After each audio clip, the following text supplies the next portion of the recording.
Bismillahirrahmanirrahim. Assalamualaikum warahmatullahi wabarakatuh. Alhamdulillahi rabbil alamin. Wassalatu wassalamu ala rasulillah. La hawla wa la quwata illa billah. Bersyukur kepada Allah subhanahu wa ta'ala.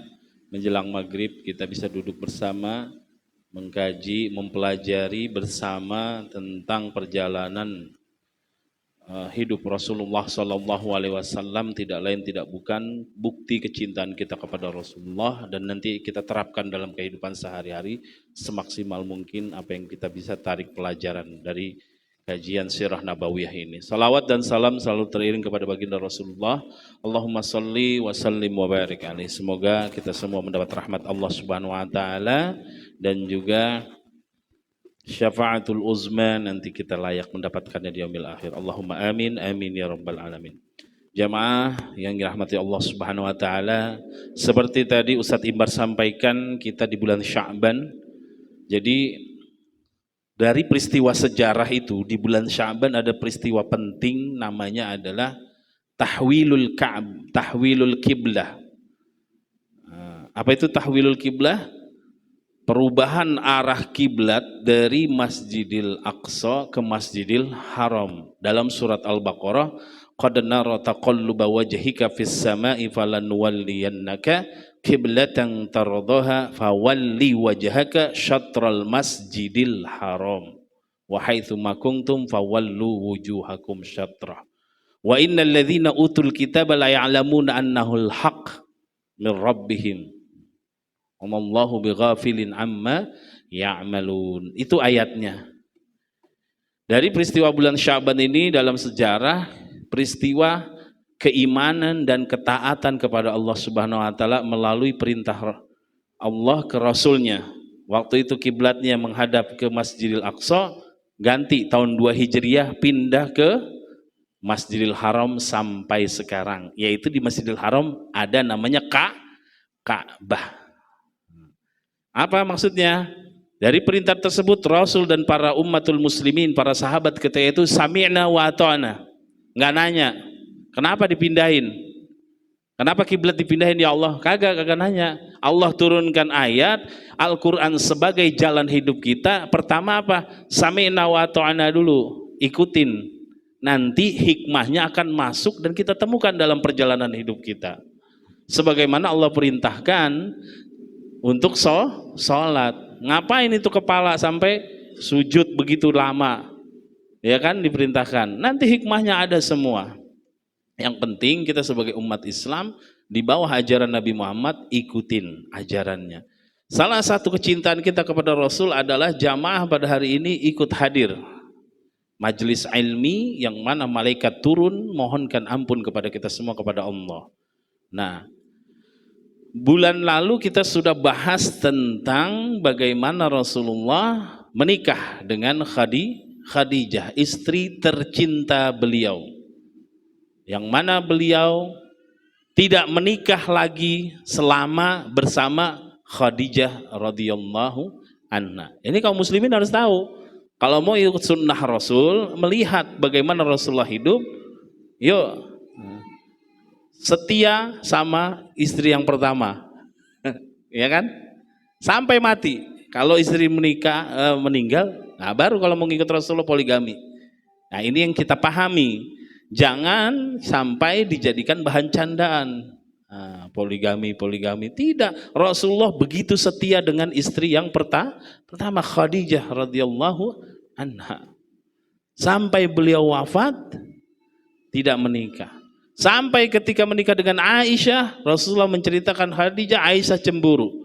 Khadijah mulu, sudah wafat dan digantikan dengan aku yang lebih muda dan lebih cantik katanya. Ketika itu Rasulullah menasehati Aisyah, demi Allah, ketika aku mendapatkan wahyu, Jibril turun dengan rupa wujud aslinya, aku menggigil. Datang ke rumah dari Gua Hira turun, siapa yang melindungiku? Istriku Khadijah. Dari situ diselimutin, ya kan, nanti. Nah, ketika Rasulullah waktu itu menikah dengan Khadijah umur 25 tahun. Berkembanglah harta Rasulullah bersama Khadijah, investasinya, bisnisnya, sampai umur 35 tahun. Di sini kita lihat ada judul kita, tema kita adalah Binaul Ka'bah wa Qadiyatut Tahkim wa Nuzulul Wahyi.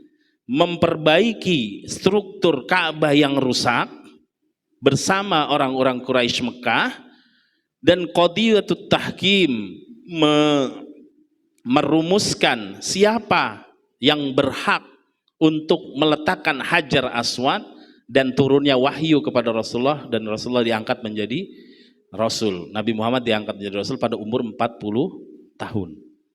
Ini kan umur 35 tahun tadi Ustadz Imbar sampaikan. Pertama kita bahas adalah renovasi Ka'bah, jamaah sekalian. Jadi Ka'bah itu dalam sejarah mungkin ada yang udah melihat waktu itu di zaman yang modern ini Ka'bah pernah rusak atau pernah dilanda banjir. Ada beberapa riwayat yang menyampaikan Ka'bah pernah rusak karena kebakar kiswahnya, dan juga ada riwayat karena banjir. Saya ngambil yang paling banyak diriwayatkan oleh para ahli sejarah. Bahwa Ka'bah itu jamaah sekalian pernah rusak strukturnya karena banjir. Ketika itu Rasulullah belum jadi Rasul, Nabi Muhammad belum diangkat menjadi Rasul, umurnya 35 tahun, berarti 5 tahun menuju diangkat menjadi Rasul. Saat itu Ka'bah ini ilustrasinya aja ya, saya download dari Google, ya seperti itu, nggak ada atapnya. Masyarakat Mekah mengumpulkan hartanya untuk memulai membangun renovasi Ka'bah.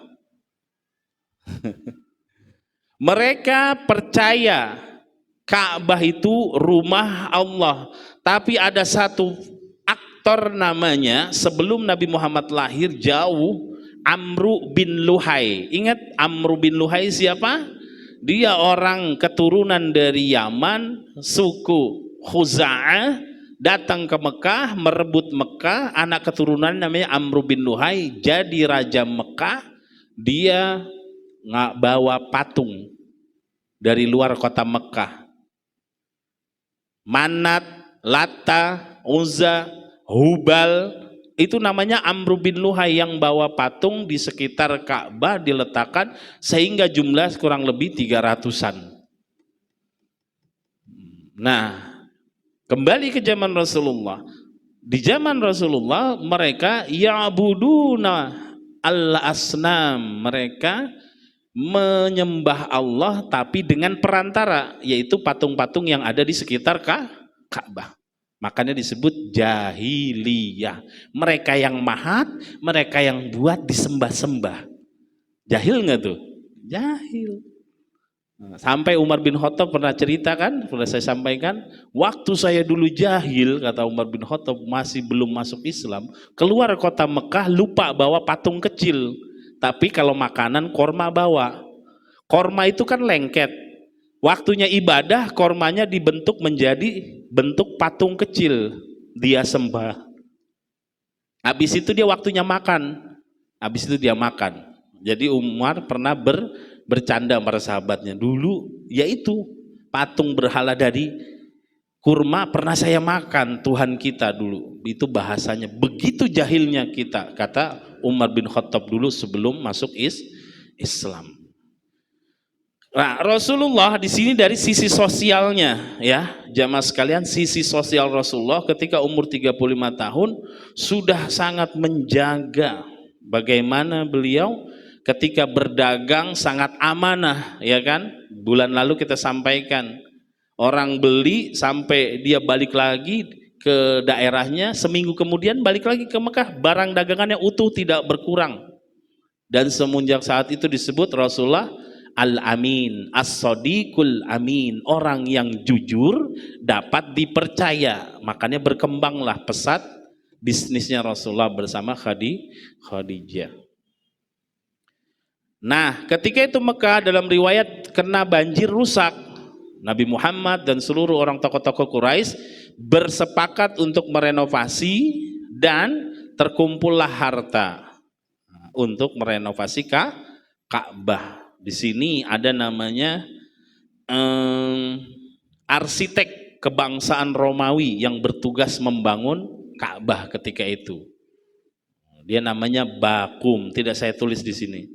Akhirnya Ka'bah mulailah direnovasi. Awal ketika mau mulai direnovasi itu kita lihat binaul Ka'bah wa qadiyatut tahbin, muncul masalah dalam merenovasi Ka'bah ini jamaah sekalian. Apa masalahnya? Ketika mereka sepakat untuk mengumpulkan hartanya yang warna hijau ini, memulai membangun Ka'bah, rupanya dari harta yang dikumpulkan untuk merenovasi Ka'bah itu ada harta yang tercampur dengan cara zolim. Orang Arab Quraisy dulu cara mendapatkan harta ada yang dengan mengadakan biduan, nyanyi, berjoget, akhirnya orang pada nonton bayar. Nah, salah satu cara yang zolim itu. Ada yang berdagangnya menipu dan sebagainya, ada yang hasil disatukan. Disitulah peran Allah, sebagaimana ketika Abraha mengejar ingin menghancurkan Ka'bah. Allah ngirim apa? Bu, ngirim apa? Burung ababil. Ketika merenovasi Ka'bah ini muncul masalah.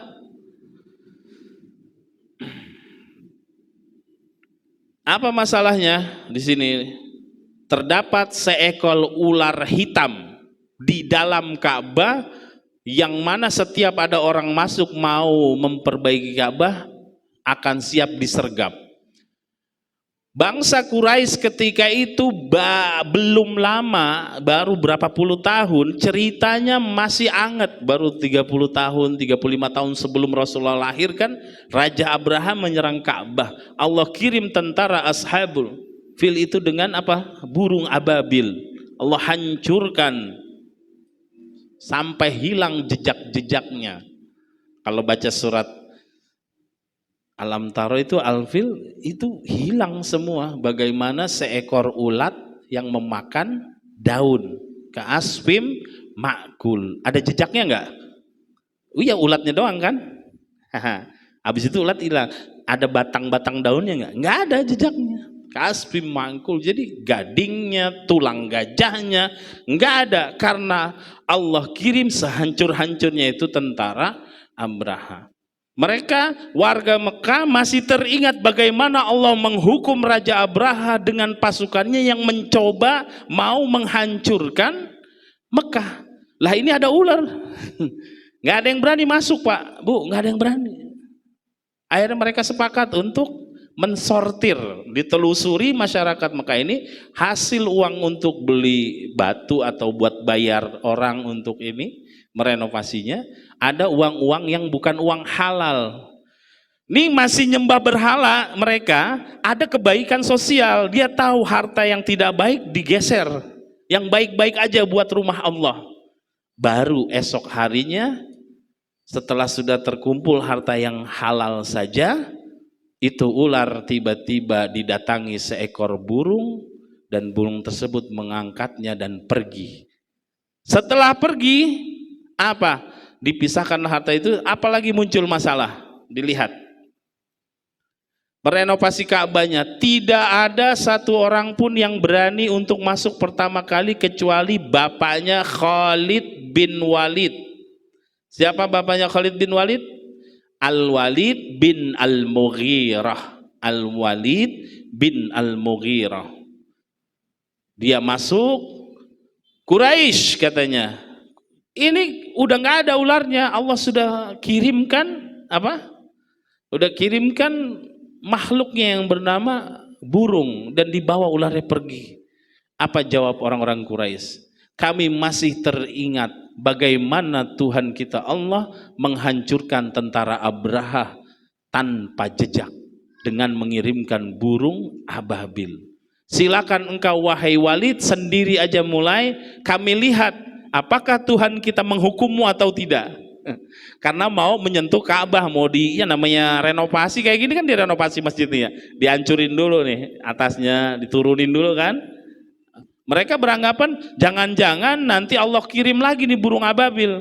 Udah ente dulu sendiri, bahasanya Walid, bapaknya Khalid bin Walid nih. Ya udah dia kerja sendiri. Apa jawaban Quraisy? Sampai besok kalau engkau masih hidup baru kita bantuin. Nah, jahiliyah nggak tuh? Udah jelas akar masalahnya hilang, dia masih tetap yakin, takut Allah menghukum mereka padahal niatnya baik. Tarmim itu renovasi. Tapi dalam judul aslinya sih dalam kitab Rohik Mahtum ini Binaul Ka'bah, membangun kembali Ka'bah yang rusak. Nah, qadhiyatut tahkim ini nanti menentukan siapa akan yang membawa solusi meletakkan Hajarul Aswad. Nah, ketika itu masyarakat Mekah di hari selanjutnya mulai membantu renovasi Ka'bah, termasuk Nabi Muhammad ikut serta. Kok nggak ada di hari pertama? Di sejarah emang tidak disebutkan. Sejarah menyebutkan Rasulullah membantu merenovasi Ka'bah dan Allah jaga sikapnya Rasulullah. Kan mereka pakai jubah itu ya di sana. Itu lagi ngangkat batu-batu itu disingkap semua itu sampai kelihatan auratnya, lututnya. Rasulullah tidak mau.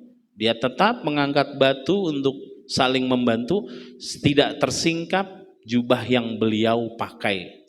Kalau yang lain, para lelaki yang lain, mereka diangkat sedikit sehingga aurat atau lututnya terlihat oleh orang lain. Ini bagaimana menjaga Rasulullah, Allah menjaga Rasulnya. Sampai belum diangkat menjadi nabi pun Allah jaga sampai sekecil aurat lutut saja ketika membangun Ka'bah.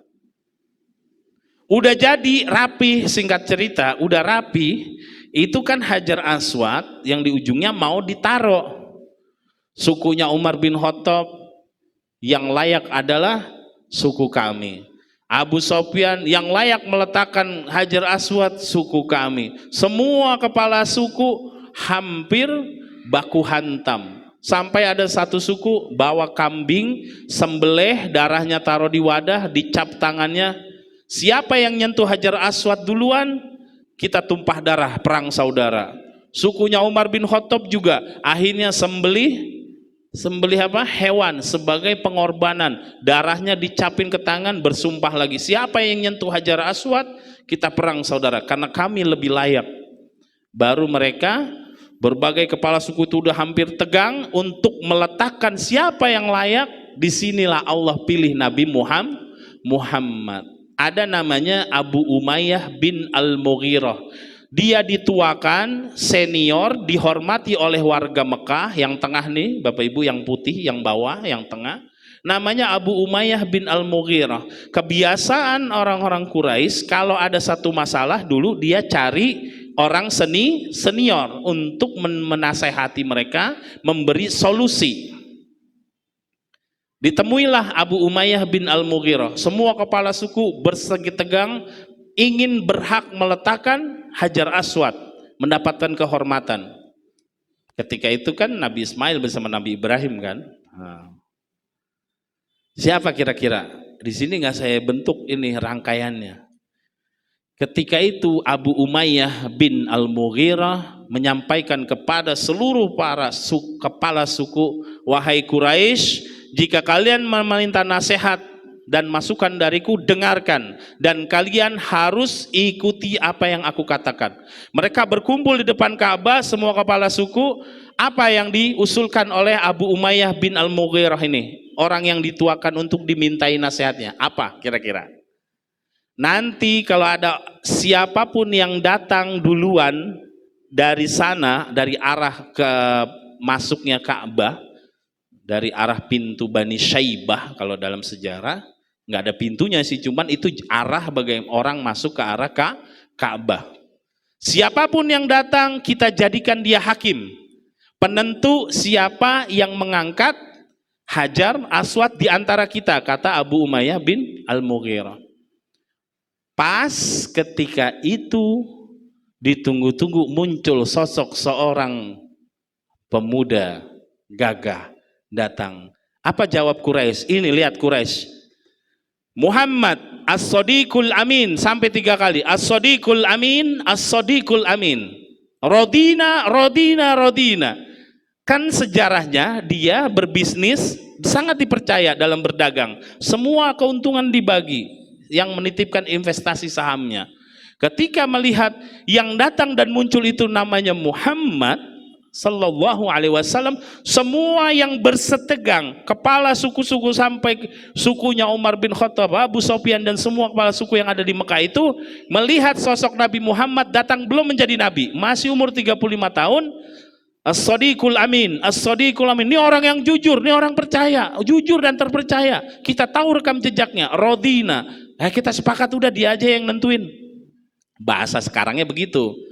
Datang Rasulullah, kata Abu Umayyah bin Al-Mughirah, ya Muhammad, ini kepala suku bersetegang peletakan Hajar Aswad setelah dijadikan Ka'bah ini sudah direnovasi, tinggal naruh Hajar Aswad nih. Mereka semua merasa berhak untuk mendapat kemuliaan meletakkan Hajar Aswad di Ka'bah. Kira-kira terpikir nggak oleh Bapak Ibu, bagaimana Rasulullah memberikan solusi? Kira-kira terpikir nggak? Ayo, inilah manfaatnya kita ngaji, datang ke majelis ilmi, tidak buka Google, nggak semua di Google ada, Pak. Nggak semua di AI ada, nggak semua. Ngaji, karena ilmu itu bersanad dari guru ke guru ke guru sampai ke jamaah sekalian. Nah, Rasulullah Shallallahu Alaihi Wasallam ketika datang dengan jubahnya, kebiasaan orang Arab pasti pakai surban atau ya penutup kepala. Rasulullah, tayyib, baik, saya akan berikan solusi. Apa? Dilepas imamahnya, surbannya, bentuknya kan segi 4. Diletakkan di tengah, di seluruh kepala suku yang hadir di situ, angkat Hajar Aswad sama-sama, taruh di tengah surban ini, ditaruh. Tek. Sekarang seluruh perwakilan kepala suku, kata Rasulullah, pegang setiap ujung kain tersebut. Pegang, kalau ada 7 ya 7 itu semuanya megang, angkat bareng-bareng, kayak permainan anak-anak sekarang kan, games itu, game team building, diangkat bareng-bareng sampai di dekat Ka'bah di ujungnya itu. Kayak ya Muhammad, udah akhirnya Rasulullah lah yang mendapat kemuliaan untuk meletakkan Hajar Aswad tanpa merendahkan kepala suku yang lain, adil, solutif, solusi. Begitu dimuliakan Rasulullah, dibilang sodikul amin, sampai diberi kemuliaan, ya udah engkau Muhammad letakkan, kami sudah megang ini, masa kita lepas jatuh gitu kan bahasa kita. Rasulullah letakkan, dah, damai. Tidak ada perpecahan. Tapi disinilah kenapa mereka disebut jahiliyah. Nah, setelah ini kejadiannya apa? 5 tahun kemudian, fanazalal wahyu, turunlah wahyu kepada Rasulullah. Begitu dimuliakannya Rasulullah, dielu-elukan oleh orang-orang Mekah Quraisy, dihormati sampai dibilang apa? Sodiqul amin. Orang yang paling jujur, paling amanah, mendapatkan kemuliaan untuk memberikan solusi peletakan Hajar Aswad ketika mereka merenovasi Hajar Aswad itu. Di situ nanti bagaimana kalau hidayah belum sampai kepada orang yang belum Allah tentukan. Di sini. Kenapa mereka orang-orang Quraisy ini menyembah berhala? Tadi saya sebut satu nama, namanya Amru bin Luhai.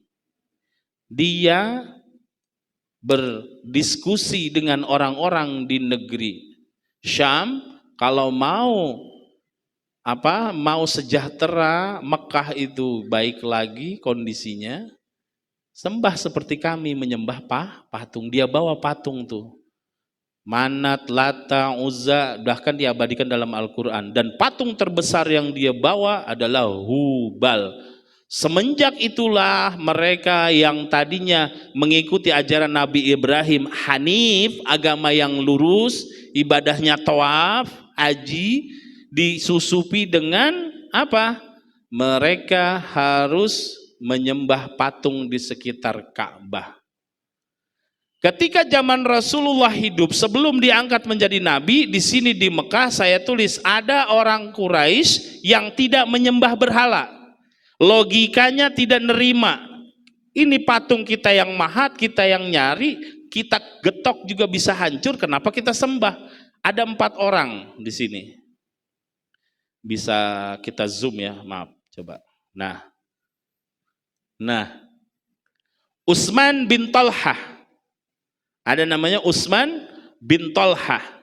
Ada namanya Waraqah bin Naufal. Saya garis hitam besar di bold. Karena ini pasti tidak asing. Siapa Waraqah bin Naufal? Pendeta yang mengimani ajaran Nabi Isa. Sepupunya Khadijah. Sepupunya siapa? Khadijah. Istri Nabi Muhammad. Ada namanya Zaid bin Amr bin Nufail, ada Qis bin Sa'ilah. Maaf ya, ini biasa typo, bukan bib tapi bin. Biasa kalau typo. Jangan dipermasalahkan ya Bapak Ibu sekalian. Nanti kita perbaiki. 4 orang ini mereka secara logika tidak mau menyembah berhala sehingga mereka melakukan perjalanan keluar kota Mekah mencari jati diri. Ini siapa yang perlu kita sembah? Belum ada nabi lagi setelah Nabi Isa.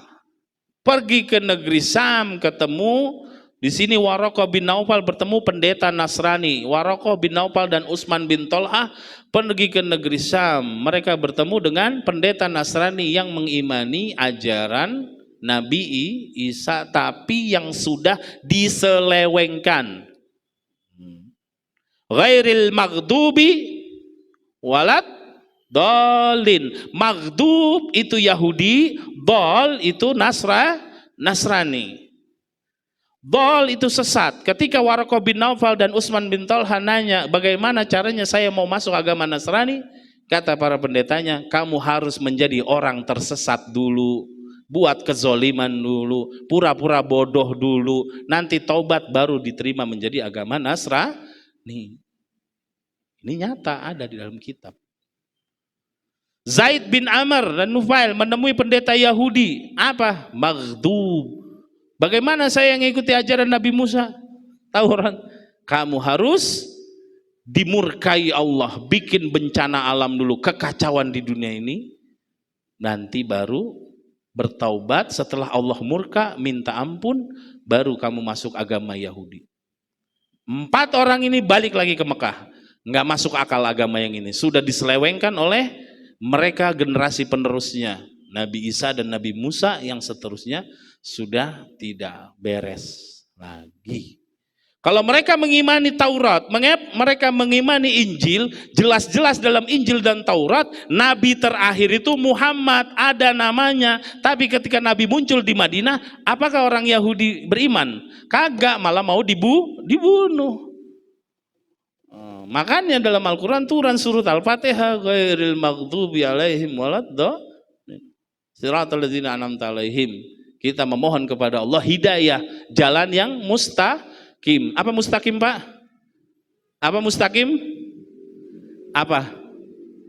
Jalan yang salah, bukan jalan yang lurus. Jalan yang benar.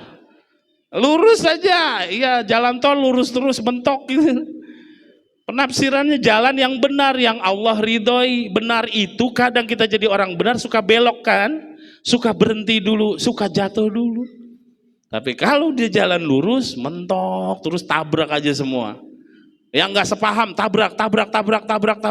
Nah, makanya Siratal Mustaqim itu jalan atau ajaran yang benar, yaitu yang tidak engkau murkai dan tidak sesat. Karena dalam ini korelasinya walan tardo angkal Yahud walan Nasara hatta tattabi'a millatahum. Dalam ayat lain di surat Al-Mulk, Lan itu abadan, tidak akan pernah sekali-kali orang yang menganut agama Nasrani dan Yahudi ridho atas orang Islam. Enggak akan pernah, kecuali mereka dapat hidayah, mengakui Muhammad Nabi terakhir, masuk Islam, lock in. Itu karena jelas orang yang disampaikan Allah akalnya pemahaman agama Islam itu benar, dia tidak mau masuk Islam, belum dapat hidayah, cuma dua, sombong atau bodoh. Sombong, dia takut kehilangan anak istrinya, dia takut kehilangan ketika masuk Islam, takut kehilangan hartanya, jabatannya, keluarganya. Bodoh karena memang dia tidak tahu. Pertanyaannya, Ustadz, orang yang lahir di pedalaman sana jauh di hutan dan dia tidak bertemu Islam, masuk surga apa neraka? Diampuni oleh Allah karena mereka tidak sampai kepadanya ajaran Islam. Tidak ada cara mereka untuk sampai ke ajaran Islam. Mereka hidup primitif, ini tidak ada informasi. Ada nggak? Ada kan di belahan dunia ini?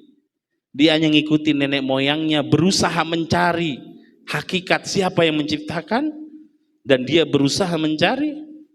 Sebagian ulama menyampaikan mereka dimaafkan oleh Allah. Tapi kalau sudah sampai orang datang menyerukan dakwah tentang Islam baru itu. Itulah makanya kita harus yang pertama antu'mina billah wa rasul. Harus beriman kepada Allah dulu.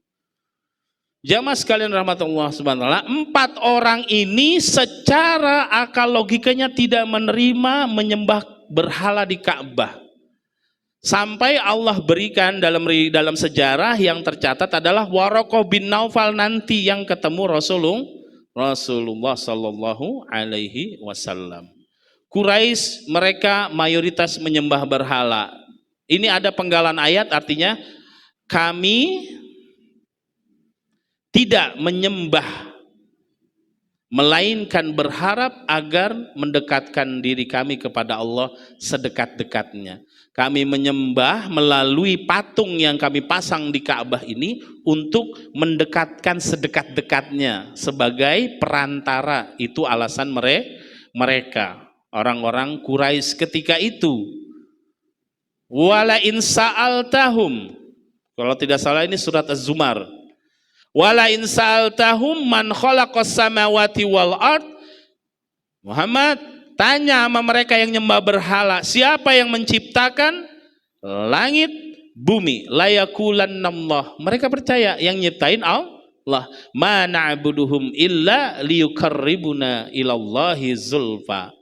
Kami menyembah berhala ini hanya untuk mendekatkan sedekat-dekatnya kepada Allah melalui perantara.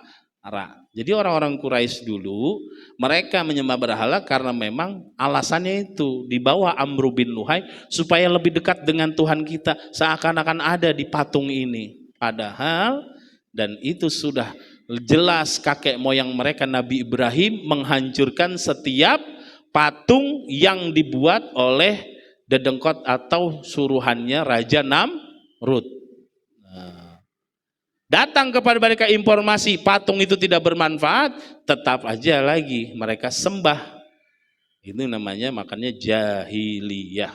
Sudah dikasih tahu, tetap saja mereka tidak mau menerima kebenaran bahwa Allah adalah satu-satunya. Di sini kenapa saya terangkan ini? Karena kita lagi berbicara tentang Ka'bah. Perlu kita ketahui dulu, zaman dulu di Ka'bah itu banyak patung.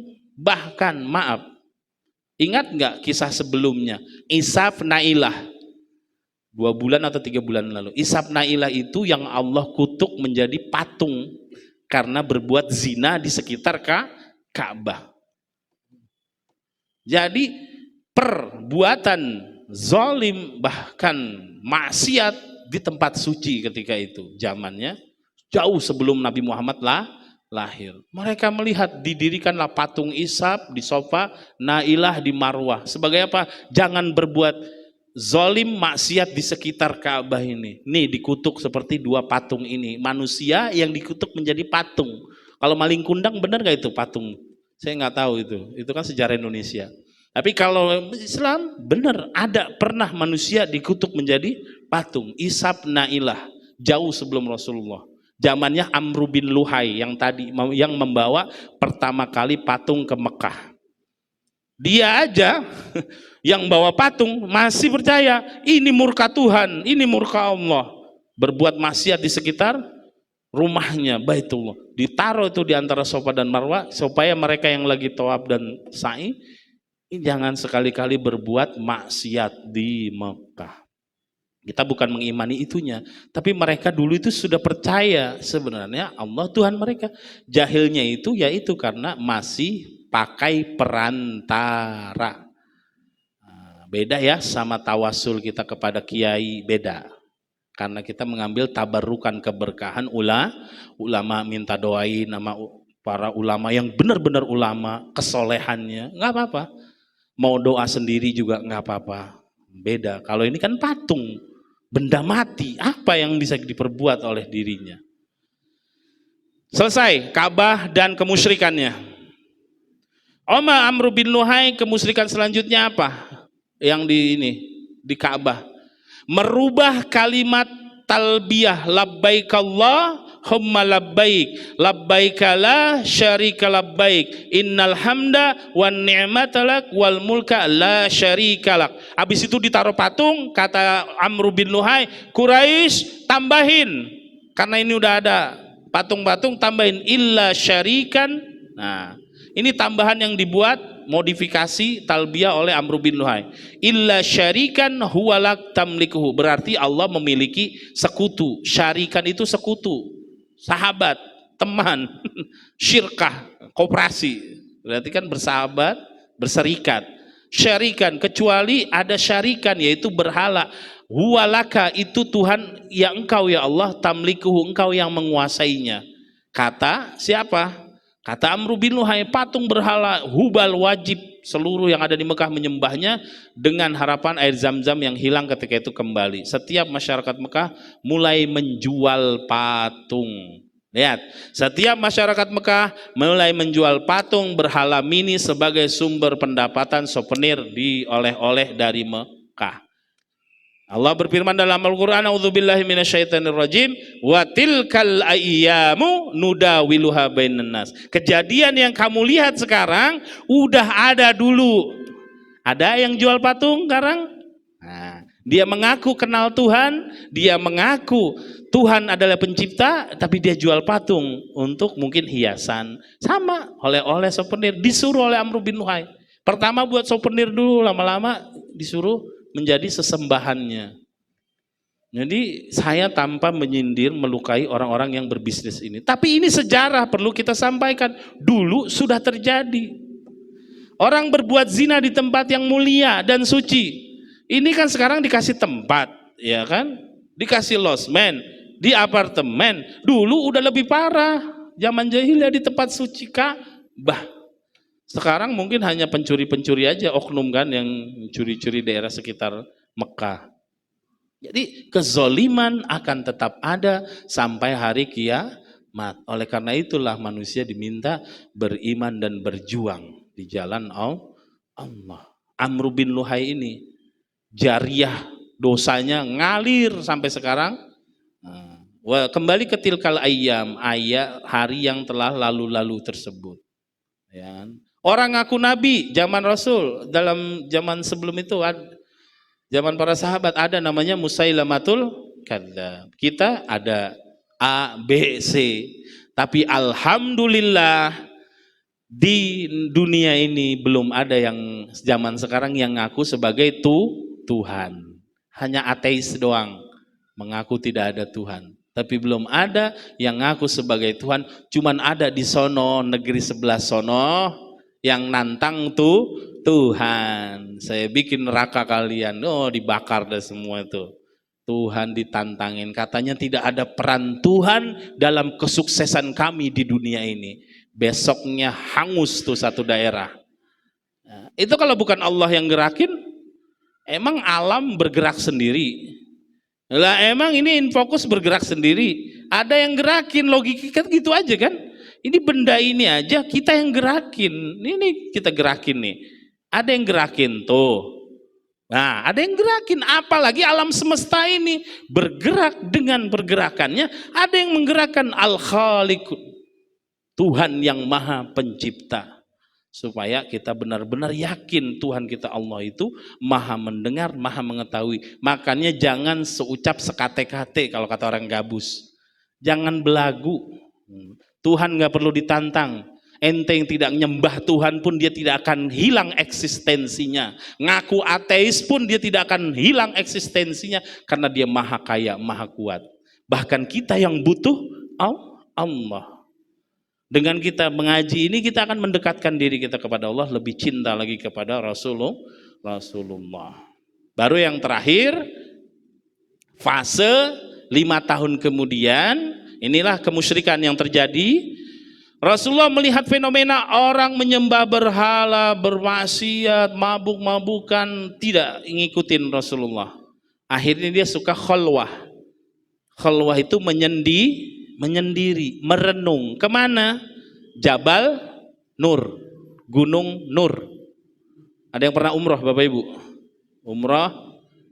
Kalau belum kita doakan semua sini bisa berangkat umroh dan haji. Ya, nanti ke sana ada paket wisata turnya ke Gua Hira, Ada kalau yang masih kuat, masih muda, naik ke atas jam 4 sore sampai maghrib. Rasakan bagaimana perjuangan Rasulullah naik ke sana, duduk di Gua Hira, merenung melihat ke Ka'bah. Merenung, kenapa ini orang-orang kok nyembah patung? Kenapa mereka mabuk-mabukan? Kenapa begini-begini? Bertanya kepada Sang Maha Kuasa, ada namanya Allah. Jadi bertanya-tanya Rasulullah sebagaimana Nabi Ibrahim bertanya-tanya siapa Tuhannya yang menciptakan semua ini.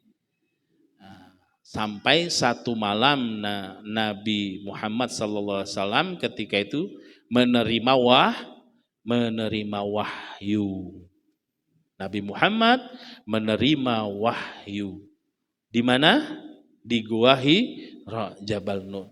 Bapak Ibu sekalian rahmati Allah, niatkan, azamkan bisa berangkat umroh haji. Ketika udah di sana dapat umrohnya, terlaksana hajinya, kalau haji ikutin tur wisatanya terutama ke situ Jabal Nur ini.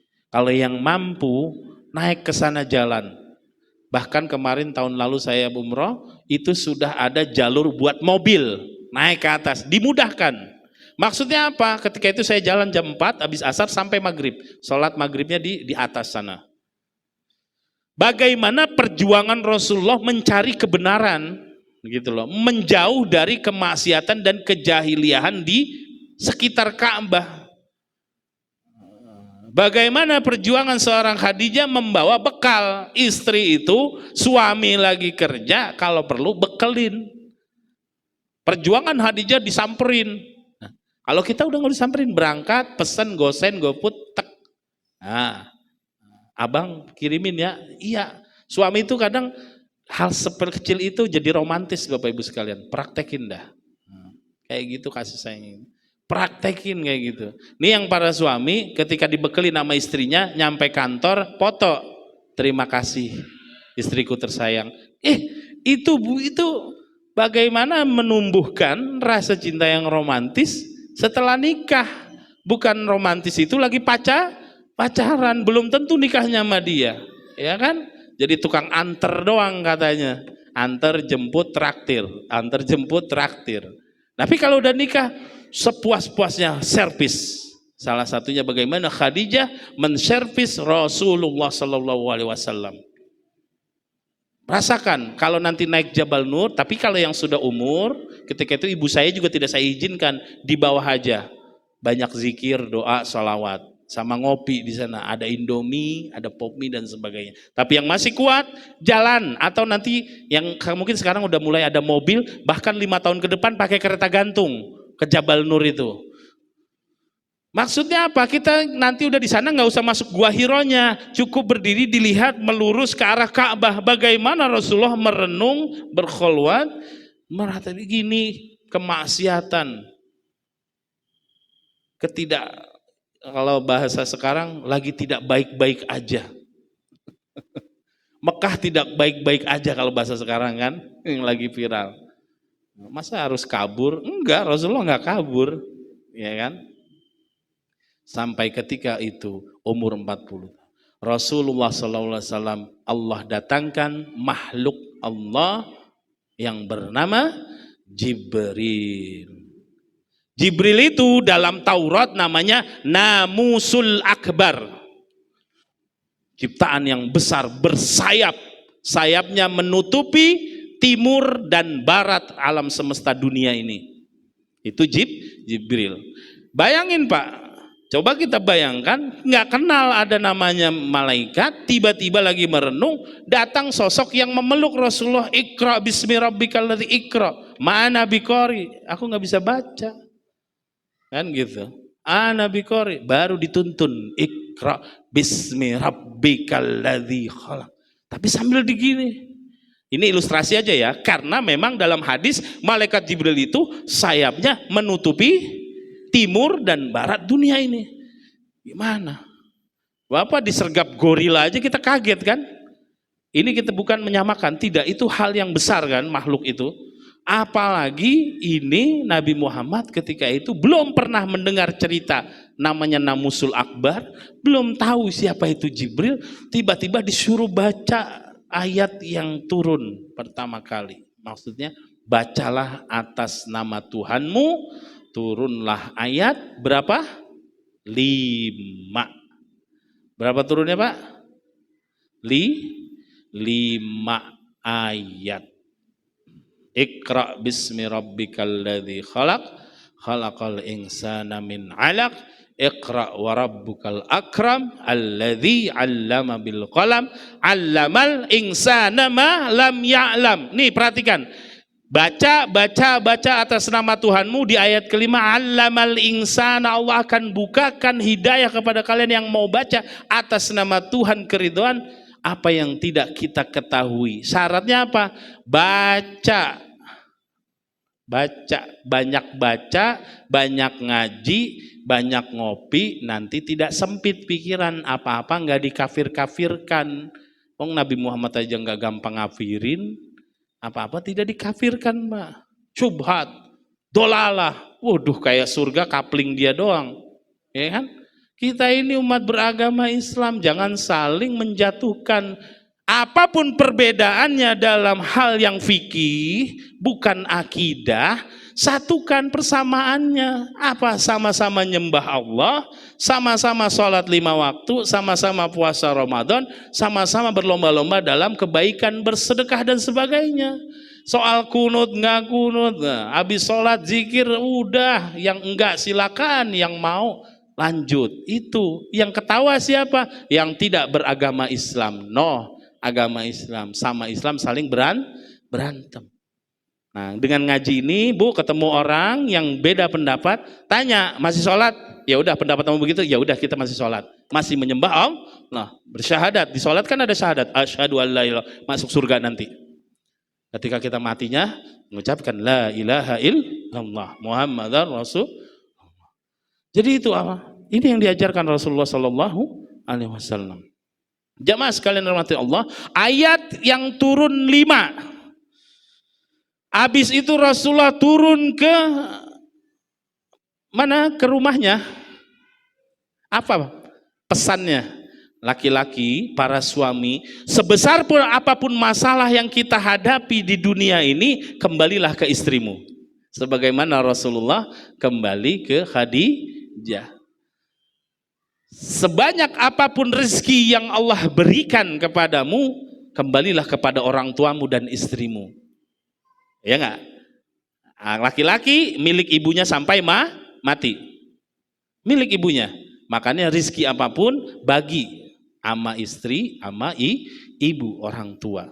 Sebagaimana Rasulullah ketika itu kan sudah wafat orang tuanya. Dia kembali ke Khadijah. Apa? Psikologi pernikahannya nih, pesannya nih. Saya tanpa menggurui, saya baru 10 tahun nikah. Bapak Ibu sudah lebih senior.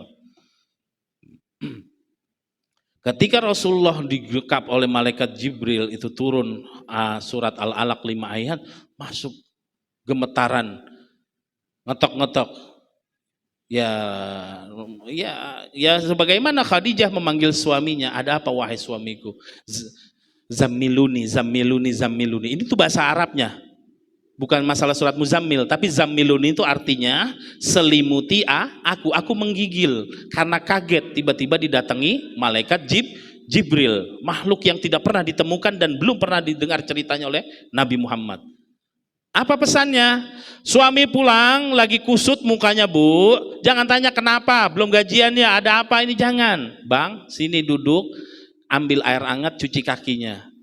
Bikinin teh manis. Itu psikologinya dalam berkeluarga. Rasulullah nggak ditanyain, kenapa engkau Muhammad, wahai suamiku, kenapa begini? Enggak. Cuman Rasulullah bilang zammiluni, diambil selimut, diselimutin. Sampai tenang Rasulullah, Khadijah mengambil air minum dan duduk dengan santai mendengarkan Rasulullah. Apa yang terjadi wahai suamiku? Jadi pesannya untuk para istri seperti itu, ngikutin Khadijah. Suami jangan dirongrong banyak pertanyaan pulang kerja, tapi diservis, bawain teh manis. Ya biasalah kalau main HP itu emang penyakit sekarang. Pulang bukan dimainin istrinya, dicubit-cubit, tapi HP yang dipencet-pencet, ya kan? Ya memang tantangan kita begitu. Saya juga masih begitu, Bu. Tapi itu tantangan kita, belajar sirah, kita bermuhasabah, introspeksi. Pulang, nyampe, istri menservis, ketika diservis suaminya, mudah-mudahan kebiasaan buruk yang langsung main HP dia tinggalkan. Gimana Neng, rumah, anak-anak, capek nggak ngurus ini, bagaimana, air udah dibayar belum, iuran RT ini, oh, iya bang ini. Ya, jadi tungguin suami yang nanya, jangan bang belum bayarin, belum ini, deh, gue juga belum turun gaji ke-13, nah kan, akhirnya cekcok, cuman gara-gara hal yang bisa diselesaikan dengan baik-baik. Bagaimana ketika itu Rasulullah pulang sama Khadijah, istri beliau, tidak digubris apapun, cuman diselimutin, sampai Rasulullah cerita sendiri, Nabi Muhammad cerita, saya didatangin begini-begini, ada ayat turun namanya kalamullah, ayat Quran. Iqra bismillah. Apa kata Khadijah? Wahai suamiku, itu yang datang kepadamu bukan hal yang buruk, tapi aku bisa kasih tahu informasi tersebut kepada sepupuku. Siapa? Waraqah bin Naufal. Ya besok kita ke sana. Tapi Rasulullah penasaran. Enggak turun lagi besok nih ayat. Oh enggak datang lagi malaikat Jibril. Enggak datang lagi. Sampai 6 bulan dalam sejarah tercatat ayat atau surat selanjutnya kagak turun sampai 6 bulan. Apa maksudnya? Maksudnya Allah ingin menenangkan hati Rasulullah yang kaget dengan kedatangan malaikat Jibril. Yang kedua, Allah ingin menegaskan kalamullah murni dari Allah, bukan karangan Muhammad. Nggak bisa sekate-kate turun ayat semaunya Nabi Muhammad, nggak bisa. Ini Allah yang turunkan, dikasih jeda dan dikasih waktu untuk Rasulullah menenangkan diri, mencari informasi, dan bertemu dengan Waraqah bin Naufal, sepupunya Khadijah. Ketika itu Waraqah mengimani ajaran Nabi Isa. Diceritakanlah, wahai sepupuku, ini suamiku ketika itu malam itu didatangi makhluk yang besar. Definisinya begini, sayapnya menutupi barat dan timur, dan dia mengatakan bacalah sampai turun 5 ayat, redaksinya begini. Ada lagi kata Waraqah? Enggak ada, ini udah berhari-hari tungguin, enggak ada lagi turun. Langsung diceritakan, ini adalah yang datang kepadamu wahai Muhammad, namanya Namusul Akbar dalam kitab Taurat dan Injil. Namusul Akbar, Akbar itu kabir, besar, makhluk ciptaan Allah yang besar. Dan yang dia bawa itu adalah ajaran dari Allah. Dan kalau saya tidak salah Waraqah bin Naufal, nanti kalau sudah turun perintah engkau berdakwah dan diangkat menjadi Rasul, aku akan beriman. Nah kata Waraqah bin Naufal, aku akan mengimani ajaran yang engkau bawa melalui wahyu tersebut, dan aku akan mengikuti ajaran tersebut kalau aku masih hidup. Antara waktu 6 bulan tersebut Waraqah bin Naufal wafat. Apa yang menguatkannya? Dan kalau benar aku nanti engkau akan diangkat menjadi rasul dan nanti kaummu akan menentangmu bahkan berupaya membunuhmu dan mengusirmu. Nah, terjadi apa karena nabi-nabi sebelumnya gitu kan dikejar, Nabi Musa sama Fir'aun, Nabi Isa sampai mau disalib dan sebagainya. Baru setelah 6 bulan, di antara 6 bulan tersebut, Waraqah bin Naufal wafat. Pertanyaannya, Waraqah masuk surga enggak? Masuk surga enggak, karena dia sudah menyatakan, jika engkau nanti sudah dinyatakan menjadi utusan Allah, aku akan beriman dan membelamu. Mati habis itu. Sebelum Rasul diangkat menjadi sebagaimana Abdul Muthalib Rasulullah belum diangkat menjadi Rasul meninggal. Karena dia mendapatkan air Zam-Zam melalui mimpi yang diberikan Allah Subhanahu wa Ta'ala. Setelah 6 bulan turun, Al-Mudassir, ya ayyuhal mudassir, kum fa'angzir, sampaikan, berdakwahlah. Ya ayyuhal muzammil kumil laila illa qalila nisfahu awinqus minhu qalila. Dulu sholatnya para nabi sebelum terjadi Isra Mi'raj 2 rakaat. Para ulama sepakat sholatnya sholat malam, kumil laila illa qalila, sholat tahajud sebelum terjadi Isra Mi'raj. Ini turun ayat selanjutnya berbarengan. Mudathir, Muzammil, baru wadduha, Allah bersumpah demi waktu duha. Wadduha wa maqala, terus sampai. Nah, dari situlah Rasulullah sallallahu alaihi wasallam baru ketika turun surat Al-Mudathir, ya ayyuhal mudaththir qum fa'angzir, Rasulullah mengumumkan naik ke Jabal Abi Kubais dekat Ka'bah. Dia berdiri, Jabal Gunung Abi Kubais itu gunung tempat memberikan informasi kalau akan diserang. Ada serangan dari luar kota Mekah. Nabi Muhammad ingat, mereka orang Quraisy melabelinya apa? Shadiqul amin, orang yang jujur dan terpercaya. Ketika turun surat Al-Mudassir, ya ayyuhal mudaththir qum fa'angzir, bangun dan sebarkan agama Islam, walaupun secara sembunyi-sembunyi. Dia berdiri. Nanti dia berdiri bertanya kepada para orang-orang Quraisy. Bagaimana nanti ceritanya kita akan lanjut di bulan depan. Sebelum saya tutup, yang masuk Islam ketika itu masih dari kalangan terdekat. Pas dakwah secara sembunyi-bunyi dan masuk Islamnya dari kalangan keluarga dan sahabat Nabi Muhammad. Dan ini pasti udah banyak yang tahu ceritanya, ya kan? Cuman nanti proses Nabi Muhammad mengaku menjadi siapa? Aku Tuhan, aku adalah utusan Tuhan. Nah, di bukit itu nanti itu Abu Jahal, Abu Lahab, Abu Sofyan dan abu-abu yang lainnya semuanya menentang. Dia ini orang keren, orang jujur, ketika ngaku Nabi Muhammad berbalik arah semua. Memusuhinya, ingin membunuhnya dan ingin terus memprovokasinya, membatasinya, mengembargonya dan sebagainya. Semoga bermanfaat. Kita cukupkan insya Allah di pertemuan bulan Ramadan, lebih semangat lagi. Tadi kata Ustadz Imbar, bulan Ramadan tidak ada tawakufan. Nggak apa-apa saya suara serak-serak, habis itu buka puasa bersama di sini kok, ya kan? Kita ngaji lagi. Bagaimana Nabi Muhammad 13 tahun berdakwah tentang tauhid, 10 tahun di Madinah tentang hukum-hukum Islam, yaitu bagaimana dia berdakwah kepada Khadijah, terus nanti Zaid bin Harisah, Ali, Tolha, semuanya yang nanti jadi sabiqunal awwalun, orang yang pertama masuk Islam. Insya Allah bermanfaat. Jamaah sekalian, terima kasih. Sebelum ditutup gimana? Ustadz Imbar.